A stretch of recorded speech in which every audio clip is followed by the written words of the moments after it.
Hey there, welcome to Ben's Eco Adventure and welcome to a continuation of the heat pump side quest. Today we're going to talk about thermostats and why thermostats are so important to heat pump systems. And we're also going to review this Ecobee thermostat. Let's get into it.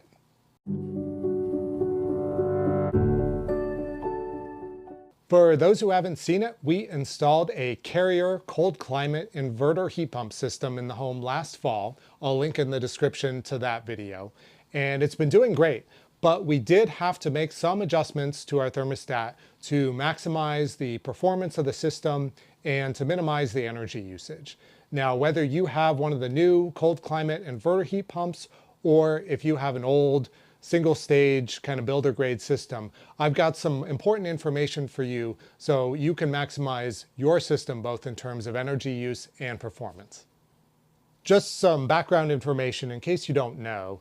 When we talk about electric heat, a lot of people kind of confuse what that means. That can mean actually two things. That can mean a heat pump.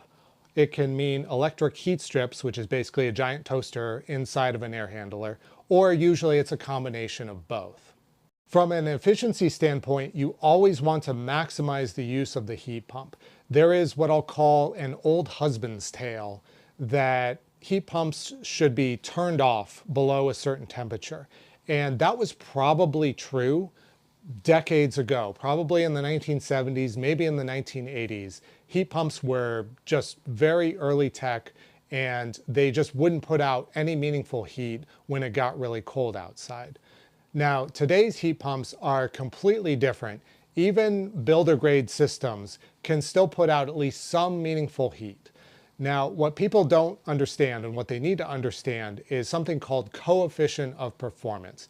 Basically, what this means for a heat pump, you can actually get out more energy than you put in. And that's because, if you remember, heat pumps don't generate heat so much as move it. So you're moving heat from outside to inside, or in the summer, inside to outside. Now, whether you're moving heat inside the house or outside the house, that will require a certain number of watts. And you can also measure heat in watts. And in fact, most of the world outside of North America does that. So we're going to talk about that for just a second. So let's say your heat pump requires 1,000 watts to work. And in doing so, it can put out 3,000 watts worth of heat. That is what we would call a coefficient of performance of 3. Basically, you take output divided by input. For old systems, I don't have data, but I have to imagine that there was probably a point where you would put in 1,000 watts of electricity and you would maybe only get 900 watts of heat out of it. And in that scenario, with those old systems, it did make sense to turn off your heat pump. But again, new heat pump systems are not like that. Even at very cold temperatures, they can still put out more heat than what they require in electrical energy. So, moral of the story is you always want your heat pump to run. And if it is somehow really ridiculously cold, understand that heat pumps have safety mechanisms. And if it were somehow -40 or whatever crazy temperature, the heat pump won't run if it could be damaged. So you don't have to worry about that. Now, I do bring this up as well because sometimes you'll hear this from contractors. And to me, that's just inexcusable. If you have a contractor who comes in and tells you, oh, you can't run your heat pump at 20 degrees Fahrenheit, just show them the door. Like, they don't know what they're talking about, and I would not recommend hiring them. With all that out of the way, we can actually start to talk about thermostats specifically. The Ecobee actually has one huge flaw, which hopefully, if you have a competent contractor, they will adjust the programming. But by default, this will lock out the heat pump at outside temperatures below 35 degrees Fahrenheit. Now, that makes no sense whatsoever. I have to imagine that they probably programmed this for a dual fuel system where you have like a gas furnace paired with a heat pump, and you're kind of switching over. On those systems, 35 is probably even still too high on that. But regardless, it makes a little bit more sense in that context. I really don't understand why Ecobee did this as the default programming. It is a huge oversight because dual fuel systems are way less common than heat pump systems that have both a heat pump and resistive heating. So I think they should have programmed it by default to not lock out the heat pump.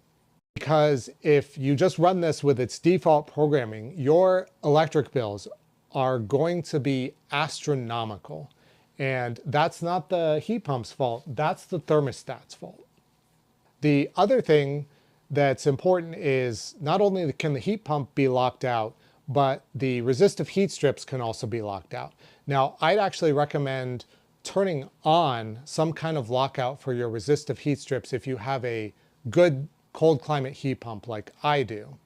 If you somehow need to make a bigger adjustment in your thermostat and you bump the temperature up a bunch, it's likely going to run the heat strips. And if it's, let's say, 40 degrees Fahrenheit outside, that's unnecessary.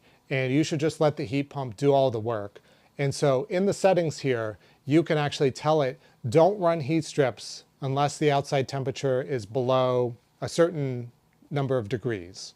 And I'd highly recommend turning that feature on. But for your specific application, I can't tell you exactly what to set it at.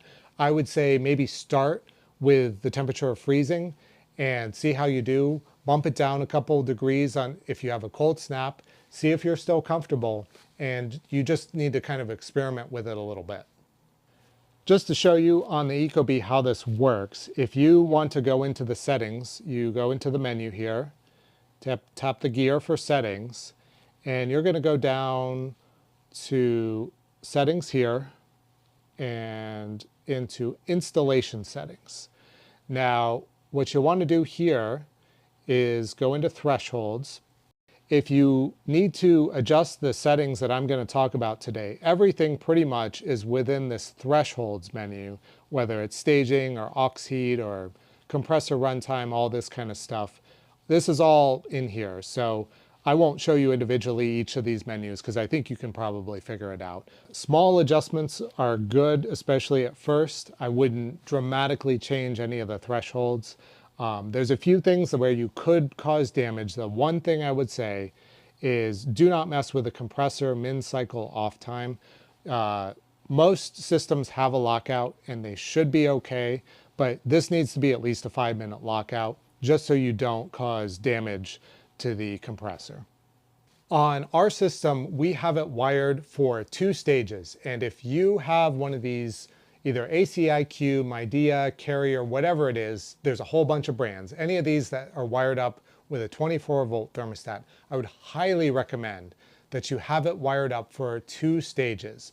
It will definitely operate better and more efficiently, and it'll give you a lot more control over your comfort and the efficiency of the system. If your system is set up for 2 stages like mine, and like I would highly recommend, you're probably going to want to turn off the automatic staging and actually set it manually, because I found the automatic setting not to work very well. The problem with the automatic setting is it kind of has the mentality that it wants to hit your set point as fast as possible. And with heat pump systems, that's actually not desirable. You want longer run times for better efficiency and better comfort versus it running as quick as it can to meet the set point, and then turning off for a while, then running as quick as it can, and so on and so forth. As I said, you'll want to enable manual staging, and one of the most important things you'll want to enable is what's called reverse staging. So basically what that does is if the system has to kick into stage 2, it's a really cold day, let's say for example, once it warms up the house at least somewhat, so you're close to your set point, it'll go back into stage 1. And that keeps your system running for longer, and it might just kind of go back and forth between stage 1 and 2, and that will optimize your efficiency and that will optimize your comfort. Now you know at least something you can adjust to help your system run longer. One of the other things I changed was you can change the temperature difference between stage 1 and stage 2 coming on, and I actually bumped that up by 1 degree. So I believe there's a 3-degree Fahrenheit temperature difference between stage 1 and stage 2, and then 4 degrees for auxiliary heat to come on. And that kind of maximizes the band, if you will, so that the system is running almost continuously and maximizing efficiency. The one, I wouldn't say downside, but thing you need to be aware of if you do that like I did, is that on really cold days, your house may be a couple degrees below where you want it. So on those really cold days, you might just want to make a manual adjustment just for the day, bump the temperature up by 1 degree, and it'll kick into stage 2 or maybe run the auxiliary heat if necessary, if you're cold. If you're comfortable with it, that's fine, just leave it alone and it'll work fine. If you're coming from a gas furnace system like I was, you might be familiar with the concept of setbacks and a programmable thermostat. So if you're not sure what I'm talking about, basically what that means is like if you know you're going to work at a certain time, you'll tell the system to reduce the temperature by 5 degrees Fahrenheit while you're not home, and then before you get home, bump it back up so it's comfortable when you arrive.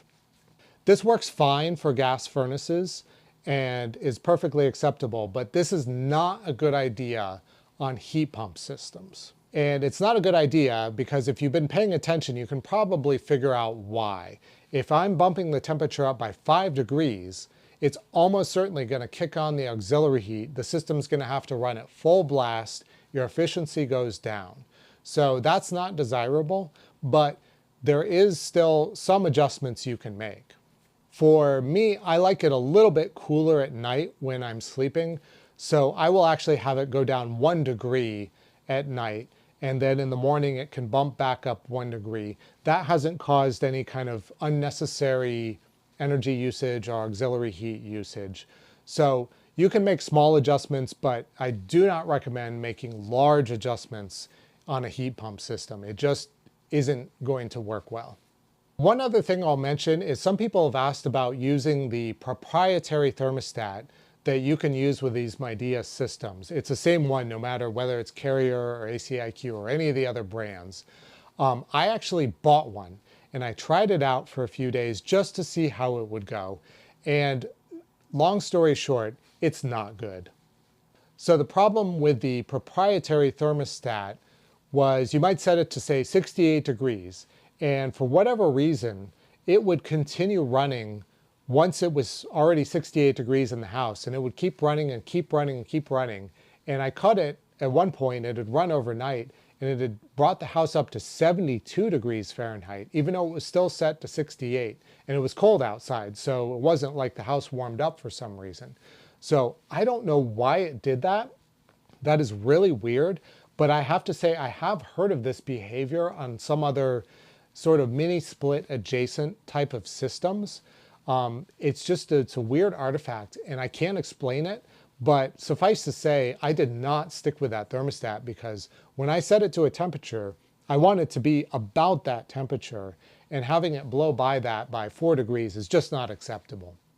The one other thing I didn't like about the proprietary thermostat was the fan settings. Now with this, you can have the circulation fan run just kind of on a schedule. And I actually like to do that because it runs at low speed and keeps the temperature in your house more consistent. So you can have it run for a few minutes every hour, or you can have it run during certain times of the day.